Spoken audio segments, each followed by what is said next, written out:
ఈ ఉగాది నుండి astrology plus law of attraction తో కొత్త జీవితాన్ని మొదలు పెట్టండి. వెంటనే జేకేఆర్ గురువు గారి పర్సనల్ అపాయింట్మెంట్ తీసుకోండి. నమస్తే రమ్మగారు. నమస్తే జయ. రమ్మగారు, మనం లేట్ మ్యారేజెస్ని చూస్తూ ఉన్నాం. కాదు అసలు ఎర్లీగా మ్యారేజ్ చేసేసుకోవాలనే ఒక వర్గం వచ్చారు కూడా వింటున్నాం మనం. అది వర్కౌట్ అవుతుందో అవ్వట్లేదని పక్కన పెడితే, బట్ ఆలోచన అయితే వచ్చిందండి. అవును. కానీ లేట్గా మ్యారేజ్ అంటే ఒక 30 years దాటేసినాక పెళ్ళిళ్ళు చేసుకుంటే వచ్చే సమస్యలు ఏంటంటారు? ఎలాంటివి ఎదుర్కోవాల్సి వస్తుంది, ఆడపిల్లైనా మగపిల్లడైనా? ఎవరికైనా సరే సంతాన సాఫల్యం కష్టం చేయ. ఆమె కొంతమంది పెడుతూ ఉంటారు, మాకు మేము 40 ఏళ్ల కన్నా మాకేం ప్రాబ్లం రాలేదు అని. ఎవరో ఒకళ్ళకి ప్రాబ్లం రాదు. అవును, చాలా మందికి ప్రాబ్లం వస్తుంది. తర్వాత ఏమవుతుందంటే సామాజికంగా కూడా వీళ్ళు పెద్దవాళ్ళు అయిపోతారు జయ. అవునండి. సొంతంగా ఒక ఐడియాలజీ, ఒక లివింగ్ స్టైలు, ఒక పద్ధతి, అడ్జస్ట్మెంటు అవన్నీ కష్టం. ఏజ్ పెరిగే కొందికి మనం ఇతరులతోటి అడ్జస్ట్ అవ్వం. మన విధానం మంది, వాళ్ళ విధానం వాళ్ళది. అమికబుల్గా ఉండలేకపోతారేమో అని అనిపిస్తుంది. ఇప్పుడు చిన్నప్పుడు ఫీమేల్ అంతే కదా, ఎవరైనా కొంచెం చిన్నతనం అనుకో 20sలో కొంచెం సరదాకైనా సర్దుకుంటారు. 30s అయ్యేసరికి ఏజ్ పెరిగే కొందికి కొంచెం అవి కష్టం అవుతాయి. సరే, ఇప్పుడు దాని గురించి ఆలోచించట్లేదు. కొంచెం కష్టం అంటున్నారు రమ్మగారు మీరు? చాలా కష్టం అవుతాయండి. ఎందుకంటే ఇష్టాలు అనేవి చాలా బలంగా నాటుకుపోతాయి. ఇష్టాలు, అభిప్రాయాలు, ఉద్దేశాలు, ఎథిక్స్ ఎవరి వాళ్ళవే. మార్పు రాదండి. మార్పు రాదు. సమాజాన్ని ఎక్కువ చూసేస్తారు. రెండోదేమో కెరీర్ పట్ల ఎవరి అవగాహన వాళ్ళకు ఉంటుంది. కెరీర్లో ముందుకెళ్ళాలని ఫ్యామిలీని కొంచెం పక్కకు పెట్టుకుంటారు. అప్పుడు ఇంకా పెళ్ళిళ్ళు ఒక రకంగా వీళ్ళకి అనవసరం పెళ్ళి అనిపించే పరిస్థితి కూడా వస్తుంది. అవును అవును, అలా కూడా అవుతుంది. వీళ్ళల్లో వీళ్ళు అడ్జస్ట్ అవటం, వీళ్ళకి పిల్లలు పుట్టడం, ఆ పిల్లల్ని పెంచటం అవన్నీ కష్టం అవుతాయి. ఇప్పుడు పెళ్లి చేసుకున్నారు 30 తర్వాత, ఒక 3-4 ఏళ్ళు ప్లాన్ చేద్దామని ఆలోచించారంటే పిల్లలకి కాస్త 4 ఏళ్ళు వచ్చేసరికి వీళ్ళకి 40 వస్తాయి. అవును. ఆరోగ్యం సహకరించకపోవచ్చు, పిల్లల పెంపకానికి యాక్టివ్నెస్ ఉండదు, మన ఐడియాలజీ వేరవుతుంది, పిల్లల ఐడియాలజీ వేరు. పిల్లలకి మనకి కూడా విపరీతమైన జనరేషన్ గ్యాప్ ఉంటుంది. జనరల్గానే మనకి పిల్లలకి జనరేషన్ గ్యాప్ ఉంటుంది సహజంగానే. ఇప్పుడు ఇంకా ఎక్కువ అవుతుంది. ఎందుకు అర్లీగా చేసుకోవచ్చు కదా పెళ్ళి. ఇది వరకు పాతకాలంలో తండ్రుల్ని కుటుంబాన్ని చూసి పెళ్ళిళ్ళు జరిగిపోయేవి. అప్పట్లో వీళ్ళ సంపాదన, సెటిల్మెంటు అనే పాయింట్ అసలు ఉండేదే కాదు. పెళ్లి చేసుకునే వారి సంపాదన మీద కానీ, వాళ్ళ సెటిల్మెంట్ మీద కానీ పిల్లనిచ్చే వాళ్ళకి ఆలోచన ఉండేది కాదు. ఆ నాన్నల్ని, కుటుంబాన్ని చూసి వాళ్ళ ఆ దగ్గర ఉన్న ఆస్తిపాస్తుల్ని, ఆదాయ మార్గాలు వీళ్ళ కుటుంబానికి ఏమున్నాయో చూసి ఇచ్చేసేవాళ్ళు. క్రమంగా మందంతా ఉద్యోగస్తుల విధానంగా వచ్చేసింది కదా. ఈ ఉద్యోగపు విధానం వచ్చేసరికల్లా వాడి జాబు, వాడి సెటిల్మెంట్, వాళ్ళు ఏ ప్లేస్లో ఉంటారు, వాళ్ళ కెరీరు అవి వచ్చినాయి. దాంతోపాటు ఆడపిల్లలకి చదువులు, ఆడపిల్లలకి ఉద్యోగాలు, ఆడపిల్లలవి కెరీర్లు, ఈ కెరీర్స్ వచ్చినాయి కదా. ఇప్పుడు ఏమైంది, అబ్బాయి బాగా ఫైనాన్షియల్ సెటిల్మెంట్ ఉంటే కానీ వాడిని చేసుకోమనే అమ్మాయిల సంఖ్య పెరిగిపోయింది. అవును. పేరెంట్స్కి ఉంటే అది వాటాలు వస్తాయి, రావు, అమ్మా నాన్న ఇస్తారు, ఇవ్వరు, వాళ్ళ మీద మేము డిపెండ్ అయ్యేందుకు. ఇండిపెండెంట్ ఐడియాస్ పెరిగేసరికి మనం ఏమైంది, ఇప్పుడు పేరెంట్స్ని చూసి, వాళ్ళ ఆస్తిని చూసి పిల్లల్ని ఇచ్చేసే ఐడియాలజీ పూర్తిగా పోయింది. లేదు, ఎక్కడో కొన్ని వ్యాపారస్తుల కుటుంబాల్లో అక్కడ కనపడతాయి తప్పితే ఇన్ జనరల్ సాధారణంగా అందరూ కూడా అబ్బాయి ఉద్యోగం, వాడి సెటిల్మెంటు, అతను ఎంత టేకేవే, ఎంత ఇంటికి ఎంత తీసుకెళ్తాడు, అతని పేరుని ఏం ఆస్తుంది, అతను ఏం కొనగలడు, అవి చూస్తున్నారు. దాంతోపాటు అమ్మాయిలు కూడా ఆల్రెడీ డబ్బులు ఎంతంత దాచారు వీళ్ళు ఆలోచిస్తున్నారు. ఇవే వచ్చినాయి. ఇవి వచ్చేసరికల్లా ఈ అమ్మాయిల అవగాహన, వీళ్ళకు 1,00,000 రూపాయలైనా జీతం లేని వాడైతే కష్టము, లివింగ్ కూడా కష్టమైంది. ఆ ఐడియాలజీ వాళ్ళకు వచ్చేసరికల్లా 30, 40, 50 మాత్రమే సంపాదించే మగపిల్లల పెళ్ళిళ్ళ సంగతి ఏమిటి, అవి ప్రశ్నలు. వాళ్ళు చూస్తూ ఉంటారు తమకి అనురూపమైన అమ్మాయి దొరకటం కోసం. అంటే తమకున్న సంపాదనకి అడ్జస్ట్ అవుతాం అని అనుకునే సంబంధం వచ్చేదాకా వెయిట్ చేస్తే వీళ్ళు 27కి మొదలు పెడితే 30 దాటిపోతుంది ఆటోమేటిక్గా. ఇలాగే అవుతున్నాయి. లేదా కెరీర్లో ఏదైనా డెవలప్మెంట్ కోసం ఇప్పుడు ఏదో చిన్న ప్యాకేజీలో ఉన్నాం, కొంచెం ప్యాకేజ్ పెరిగాక పెళ్లి చేసుకుందాం, లేదా ఇదేదో ఆన్ సైట్ వెళ్తాము, అది తిరిగి వచ్చాక చేసుకుందాం, ఉద్యోగం ప్రమోషన్ వచ్చాక చేసుకుందాం, లేదా స్టార్టప్ అది సెటిల్ అయ్యాక చేసుకుందాం, 2 ప్రాజెక్టులు దొరికాక చేసుకుందాం, ఈ ఐడియాలజీ వస్తుంది. వచ్చేసరికల్లా అబ్బాయిలకి 30 దాటుతాయి, అమ్మాయిలకు కూడా వీళ్ళు అనుకున్నంత లెవెల్ అబ్బాయిలు వచ్చేదాకా వీళ్ళు ఆగుతూ ఉంటారు. నాన్నలు చెప్పంగానే డిగ్రీ అవ్వగానే పెళ్లి చేసుకునే వాళ్ళ సంఖ్య ఉంది ఇంకా. ఇప్పుడు కూడా డిగ్రీస్ అవ్వగానే ఇంకా ఉద్యోగంలో ప్రవేశించకుండా లేదా జస్ట్ స్టార్ట్ అవ్వగానే ఉద్యోగం మొదలు పెట్టంగానే పెళ్ళిళ్ళు చేసేసుకునే అమ్మాయిలు ఉన్నారు ఇప్పటికీ.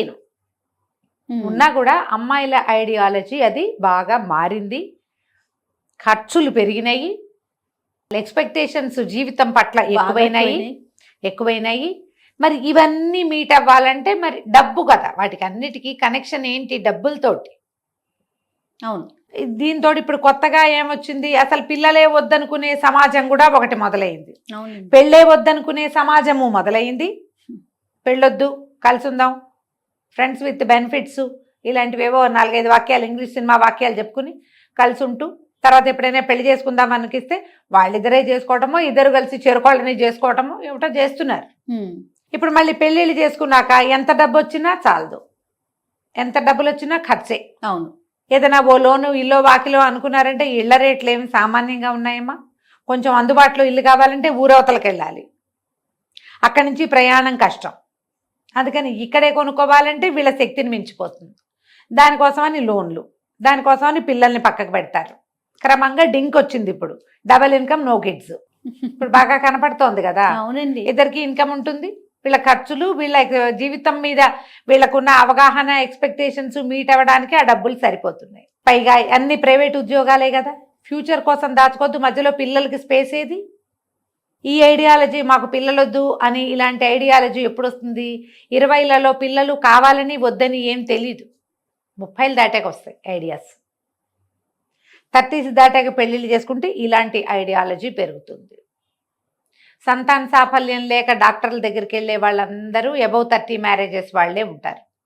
ఆడపిల్లలకి తొందరగా పీరియడ్స్ రావటము, ఈ దీంట్లో ఏంటంటే వీళ్ళకున్న ఈ రకరకాల స్ట్రెస్సులు, చదువు స్ట్రెస్ అను, ఉద్యోగ స్ట్రెస్, ట్రావెల్ స్ట్రెస్, ఇళ్లల్లో ఉండే స్ట్రెస్సులు, ఆడవాళ్ళు సహజంగా హ్యాండిల్ చేయలేని కొన్ని స్ట్రెస్లతోటి వీళ్ళకి పీసీఓడీలని, పీసీఓఎస్లని, ఇంకా ఈ పీతో సంబంధమైన 5-6 రకాల ప్రాబ్లమ్స్. అవునండి. ఇప్పుడే పిల్లలు వద్దనుకని ఏవో మార్గాలు అనుసరిస్తారు, వాటి వల్ల ఇదేదో ప్రాబ్లం వస్తుంది. ఒకవేళ ఏదైనా ఇష్యూ వచ్చినా దీన్ని తీసేద్దాం, ఇంకా 5 ఏళ్ళు ఆగుదాం అంటారు. ఓసారి దీన్ని మూవ్ చేశారంటే మళ్ళీ రెండోసారి క్యాచప్ అవ్వదు, టైం పడుతుంది. ఇర్రిపేరబుల్గా అయిపోతున్న సిచ్యువేషన్స్ కూడా కనపడుతున్నాయి. కొంచెం ఎర్లీగా మ్యారేజ్ అయితే మీకు స్పేస్ ఉంటుంది, అది ఆలోచించాలి. ఇంకొకటి కూడా రమగారు, ఇంకొక పాయింట్, ఇప్పుడు మనకి మన పిల్లలకి మన పేరెంట్స్ ఉంటున్నారు, ఇటు కానీ అటు కానీ. రేపొద్దున మన పిల్లలకి వచ్చే పిల్లలకి మనం ఉండాలి కదా. అంటే అప్పుడు ఎంత అర్లీగా జరగాలి ప్రాసెస్ అనేది. అవును కదండి, నిజం అన్నమాట. అదొకటి ఆలోచించాలి. మన పిల్లప్పుడు మన అమ్మా నాన్న మనల్ని సపోర్ట్ చేసినట్టుగా మనం మన కిడ్స్ని సపోర్ట్ చేయాలంటే, మనం హెల్దీగా ఉండాలంటే మనం ఏ ఏజ్లో పిల్లల్ని కనాలి అనేది కాలేజ్ ఏజ్ నుంచే స్టూడెంట్ ఆలోచించుకోవాలి. జస్ట్ ఉద్యోగాలు వచ్చిన దగ్గర నుంచి మన ఫ్యూచరు, మనం ఇంత వేళ ఏమో మనకు 25 ఏళ్ళు వచ్చినాయి, ఇంకా అమ్మ సపోర్ట్ చేస్తుంది, నాన్న సపోర్ట్ చేస్తున్నారు. మన పిల్లలకి 25 వచ్చేసరికల్లా మనం ఎలా ఉంటాం రోజు ఆలోచించుకోక్కర్లేదమ్మా. అప్పుడప్పుడు వన్స్ ఇన్ ఏ వైల్ అయినా ఇలాంటి ఏదైనా 2 వాక్యాలు విన్నప్పుడు ఆలోచిస్తే దాని మీద. మీ సజెషన్ చెప్పండి రమ్మగారు, ఏ ఏజ్ కరెక్ట్ అంటారు పెళ్ళికి, అమ్మాయికి అబ్బాయికి? అమ్మాయి ఒక 25 లోపు. 25 లోపేనా? లోపే, కనీసం 25 ఏళ్ళు. అప్పుడు వీళ్ళకి ఒక 2 ఏళ్ళు క్వశ్చనింగ్, కొంచెం కాస్త ఒకళ్ళకొకళ్ళు అలవాటు అవ్వడానికి ఒక 25 ఏళ్ళు వస్తే చాలు అమ్మాయికి. అబ్బాయికి కనీసం 29-30 లోపల అయిపోవాలని అనుకుంటా జయ నేను. ఇదివరకు 24-26కే పెళ్ళిళ్ళు అయిపోయేవి. ఇప్పుడు పిల్లలు చిన్నపిల్లలుగా ఉంటున్నారు. మనకి 1-2 పిల్లలు అయ్యేసరికి వాళ్ళంతా మెచ్యూర్డ్గా ఉండట్లేదేమోనని అనిపిస్తుంది. అదే, అందుకని కొంచెం పెరిగితే పర్వాలేదు. 30 లోపు అబ్బాయి, 25కి అమ్మాయి. అయితే ఏంటంటే వీళ్ళు ఒకళ్ళ గురించి ఒకళ్ళు కొంచెం తెలుసుకుంటారు. ఒక 1-2 ఏళ్ళు టైం తీసుకుని పిల్లల్ని కన్నా పర్వాలేదు. అమ్మాయిలకి 30 దాటినాయి అనుకో, ఉంటున్నారమ్మా అట్లా, చాలా మందే ఉన్నారు. మన సమాజంలో కూడా ఉంటారు, ఫ్యామిలీస్లోనూ కనపడతారు మనకి పిల్లలు. ఈ దాటేసరికి ఏమవుతుంటే ఈ పీరియడ్స్లో ఫ్లక్చువేషన్స్ అట్లాంటివి వచ్చేస్తాయి జయ.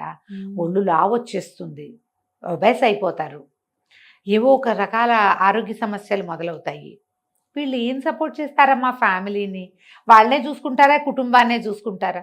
మీ అమ్మా నాన్నలకు సపోర్ట్ కావాలా వద్దా, అది ఆలోచించాలిగా మనం ప్రధానంగా. మనని ఇంత సపోర్ట్ చేస్తున్న పేరెంట్స్కి మనం సపోర్ట్ అవ్వాలంటే మనం కూడా హెల్తీగా ఉండాలి, హెల్తీ రిలేషన్షిప్ ఉండాలి. పేరెంట్స్ తాలూకు ఎక్స్పెక్టేషన్స్, ఇప్పుడు మన ఎక్స్పెక్టేషన్స్ అన్ని పేరెంట్స్ చేస్తారు. కనీసం 70% అయినా మన పేరెంట్స్ మన ఎక్స్పెక్టేషన్ ని మీట్ చేస్తారు. అవునండి కదా, మరి మనం కనీసం 50% అయినా మీట్ అవ్వాలిగా. 70% అంటే మీ చదువులు కానీ, మీ బట్టలు కానీ, మీ ఉద్యోగాలు కానీ, మీ సెటిల్మెంట్ కానీ పేరెంట్స్ సపోర్ట్ 70% ఖచ్చితంగా ప్రతి వాళ్ళకి ఉంటుంది. 100% సపోర్ట్ చేసే పేరెంట్స్ కూడా ఉన్నారు. ఓవరాల్గా మనం ఒక 70 అని చెప్తున్నాం. ఇప్పుడు ఇంత పెద్ద అయిన పిల్లలు, ఫైనాన్షియల్గా సెటిల్ అయిన వాళ్ళు, కెరీర్లలో సెటిల్ అయిన వాళ్ళు వివాహం చేసుకుని సెటిల్ డౌన్ అయ్యి ఒకళ్ళో ఇద్దరో సంతానాన్ని కానీ మేము బాగున్నాం, వీఆర్ ఇన్ ఫ్యామిలీ వే అని మీ పేరెంట్స్కి నమ్మబలకాలి. మీరు వాళ్ళని సంతోష పెట్టాలి. అది చేయాలి కదా. అవును, చేయాలంటే మరి కొంచెం ప్లాన్ చేసుకోవాలిగా. ఖచ్చితంగా. ఇప్పుడు మీ ఫైనాన్షియల్ సెటిల్మెంట్ మీ పేరెంట్స్కి ఎంత ధైర్యాన్ని సంతోషాన్ని ఇస్తుందో, ఫ్యామిలీ పరంగా మీరు సెటిల్ అవటం కూడా అదే ధైర్యాన్ని అదే సంతోషాన్ని మీ పేరెంట్స్కి కలిగిస్తుంది. పెళ్లి చేసుకున్నారు, భార్యాభర్త అన్యోన్యంగా ఉంటారు, చిలక గోరింకాల్లో ఉన్నారు, పిల్లలు కలిగారు, మనవడు ఉన్నాడు, మనవరాలు ఉంది, కుమారుడో కుమార్తెతో కుటుంబంలో ముందుకెళ్తున్నారు అన్న ఒక సంతోషం పేరెంట్స్కి కలిగించాలి అంటే కొంచెం ఎర్లీగా పెళ్ళిళ్ళు ప్లాన్ చేసుకోవాలి. అదేదో అయ్యాక చేసుకుంటానని అనుకోవద్దు, అది అవుతూ ఉంటుంది. మనం కూడా మన దారిని ఇది కూడా అవుతుంది. అలా ఉన్న వాళ్ళనే మాట్లాడుకుందాం, దానికి రెడీగా ఉన్న వాళ్ళనే చూసుకోవాలి. అని మానేయకూడదు. ఏమంటే నేను చూస్తుంటాను కొంతమంది పిల్లలు మాట్లాడుతూ ఉంటారు కదా, చాలా ఎక్స్పెక్టేషన్స్ అండి అమ్మాయిలకి అంటారు. అబ్బాయిలకు ఉండవా ఎక్స్పెక్టేషన్స్ అమ్మా? బోత్ సైడ్స్ చూస్తాం కదా. ఒక పిల్లలకి ఎక్స్పెక్టేషన్స్ ఉంటాయి, అమ్మాయిలకి ఎంతసేపు అమ్మనండి. ఈ రోజుల్లో ఆడపిల్లలు ఇలా తయారయ్యారు అని ఎంతసేపు అవి వింటాను జయ, ఆ మాట అనడానికి వీల్లేదు. ఆడపిల్లలకి ఎక్స్పెక్టేషన్స్ ఉన్నట్టే మగపిల్లలకు కూడా ఉంటాయి. మీరు అనుకోరా?